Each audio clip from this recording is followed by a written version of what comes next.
일단 인사부터 하고 제가 일단 한번 해볼게요. 안녕하세요, 우한사팔입니다. 오늘은 제가 수의사 선생님을 모셔왔어요. 저번 영상에서 제가 똑똑하신 수의사분을 모셔오기로 했었죠?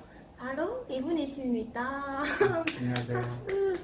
수의사님 간단하게 자기소개 간략하게 부탁드릴게요.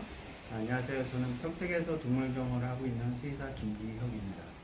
오늘 수의사 선생님을 모신 이유는 여러분들께서 동물을 키우시다가 어려웠던 점이나 아니면 궁금하셨던 거 댓글로 남겨주시면 제가 선별해서 수의사분께 질문을 해보기로 했었잖아요. 제가 댓글을 쭉 보다가 6개 제가 선별을 해봤고요. 그리고 하나는 제가 궁금한 거 질문하고 이렇게 7개 총 질문해서 마무리를 해보도록 할게요. 네. 네, 부가티 건강검진 했는데 결과가 어떤지 구독자분들께 간략하게 좀 설명 좀 부탁드릴게요. 부가티가 신체 검사상에서도 매우 건강해 보였는데 실제로 엑스레이 영상 검사를 해봤는데 역시나 매우 건강하네요. 고관절 상태도 매우 양호합니다. 잘 키웠습니다. 첫 번째 질문은 우섭심님께서 암컷의 경우 처음 발정기는 보통 몇 개월에 오며 두 번째 만약 처음 발정기를 넘기면 두 번째 발정기는 몇 개월 만에 오는지 그리고 세 번째 임신 중에 뭘 더 먹이면 좋은지 이렇게 세 가지를 질문하셨습니다. 수의사 선생님의 의견을 한번 들어볼게요. 보통 소형견 같은 경우에는 성장이 빨리 진행이 되기 때문에 발정이 대형견보다 좀 빨리 오고요. 그래서 보통 6개월에서 한 10개월 사이에 발정이 오게 되고 대형견은 1년 넘어서까지도 안 올 수도 있어요. 그러면 그리고 두 번째 발정기는 첫 번째 발정으로부터 6개월 간격으로 대부분 오게 됩니다. 그렇군요. 그러면 임신 중에 뭐를 좀 먹으면 개들이 좋을까요? 임신했다고 해서 특별한 음식을 주고 싶은 마음은 알겠는데 그냥 평상시 주던 대로 주되 특별히 한다면 잘 아시는 황태나 계란 노른자도 좋고 임신견 전용 사료들도 있으니까 그런 제품을 활용하시는 것도 좋을 것 같아요. 임신했다고 해서 이제 칼슘이 많이 필요로 할 수 있다고 해서 간혹 이제 임신 중에 칼슘제를 먹이는 경우도 있는데 그렇게 하면 안 되시고요. 왜냐면 칼슘을 만드는 능력 자체가 떨어지기 때문에 출산 후에 칼슘제를 먹이셔야 하고 꼭 먹이셔야 돼요. 필수군요, 그것은. 그렇군요. 두 번째 질문은 조금 재밌고 저도 궁금하더라고요. 강아지도 탈모가 있나요? 최인태님이 탈모가 있다면 치료가 되나요? 하는 재밌는 질문을 주셨는데 어떻게 생각하세요? 물론 사람이 있는 거는 강아지들도 다 있습니다. 탈모 있는 강아지는 저는 한 번도 못 본 것 같아가지고. 우선 병적인 경우가 있을 수도 있고 병적이 아닌 경우도 있을 수도 있는데 유전이 되나요? 탈모도. 우선 병적인 경우라면 어떤 감염이나 어떤 스트레스, 호르몬 불균형 그런 여러 가지 원인들이 있을 수 있고 이중모임 같은 경우 특히 이제 털을 너무 바짝 자를 경우에는 털이 휴지기로 들어가면서 털이 일시적으로 안 나는데 길게는 한 6개월까지도 안 나는 경우도 있을 수 있어요.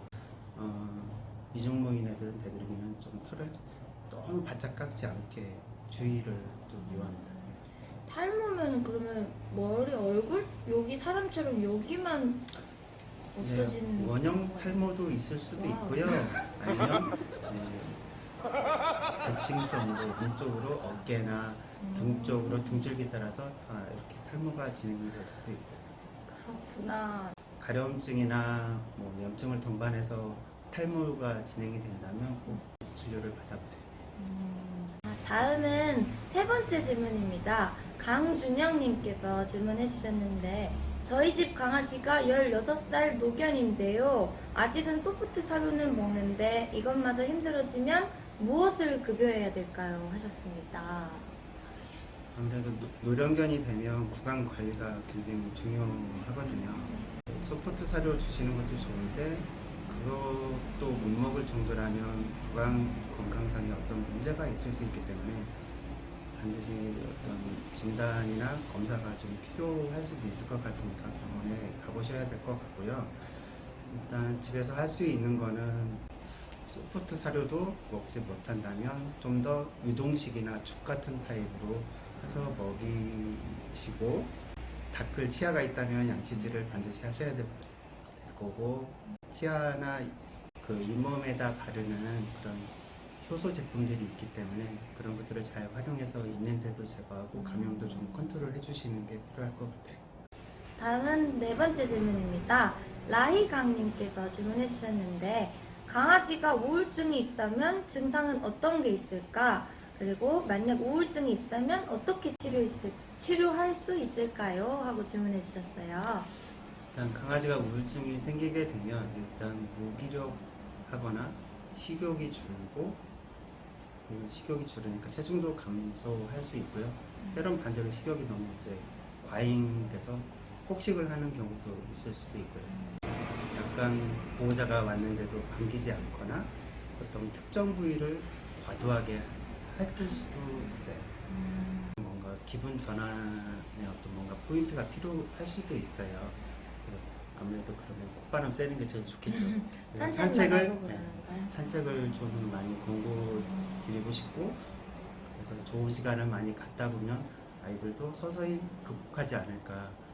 그렇게 해서도 안 된다면 어떤 약물의 도움이 필요할 수도 있으니까 그때는 진료를 받아보셔야죠. 우울증이 없도록 우리 강아지들 산책을 많이 시켜주세요, 여러분들. 커피가 생겼네요. 다섯 번째 질문 들어가겠습니다. 밥킴님이 질문해 주셨어요. 강아지가 가족들에 대한 집착이 너무 심한지 잘 때도 사람과 꼭 붙어 있어야 되고 다른 방에 떨어뜨려 놓으면 불안한지 낑낑대요. 방법이 없을까요? 하셨습니다. 보호자에 대한 의존도가 굉장히 높은 아이 같고요. 그런 애들은 분리불안증으로 이어지는 경우가 되게 많을 것 같아요. 어린 강아지인지 아니면 다 큰 성견인지 그거에 따라서 조금 접근하는 방법이 바뀌어야 될 것 같고요. 만약에 어린 강아지라면 사회화 교육을 통해서 그런 부분들을 해소를 해야 될 것이고, 만약에 성견이라면 문제 행동 교정을 위한 어떤 그런 과정이 필요할 수도 있을 것 같아요. 그런데 계속 낑낑대잖아요. 그럴 때는 어떻게 해줘야 될까요? 그렇죠. 그 상황에는 오히려 좀 무시하고 다른 행동하고 관심을 다른 데로 끌게끔 한다든가 그런 장난감 같은 걸 좀 주면 도움이 될까요? 장난감을 주는 것도 방법이 되겠지만, 장난감은 항상 얘네들이 원한다고 해서 달라고 해서 주기보다는 대부분 보호자분들이 리더가 돼서 그 장난감을 항상 컨트롤하는 어떤 그런 패턴을 유지하시는 게 중요합니다. 밤에 이제 와서 너무 그렇게 쿵쿵대고 의존도가 높게 한다면 낮에 유치원 같은 데를 보내보는 것도 좋지 않을까요? 그래서 맞아. 에너지 발산을 충분히 하면 애들이 저녁에 좀 덜 아무래도 저녁에는 힘드니까 조금 차분해지고 에너지 발산을 사람 하고. 아이들과 비슷하네요. 그렇죠. 그렇구나. 그렇게 에너지 발산을 좀 해놓으면은 이제 집에 와서 좀 덜 낑낑대고 좀 분리불안증이 좀 줄어든다 이런 말씀이시죠? 네네. 그렇군요. 이제 마지막 이제 2개 남았어요. 네. 여섯 번째 질문. 스키혼 SKEW 혼님께서 질문해 주셨는데 이번엔 고양이 질문이네요. 길에서 좋은 고양이를 데려오면 꼭 받아야 되는 필수 검사가 있나요? 그리고 길거리 음식을 평생 먹었을 텐데 바로 고양이 푸드를 먹여도 되나요? 하는 질문을 해주셨어요.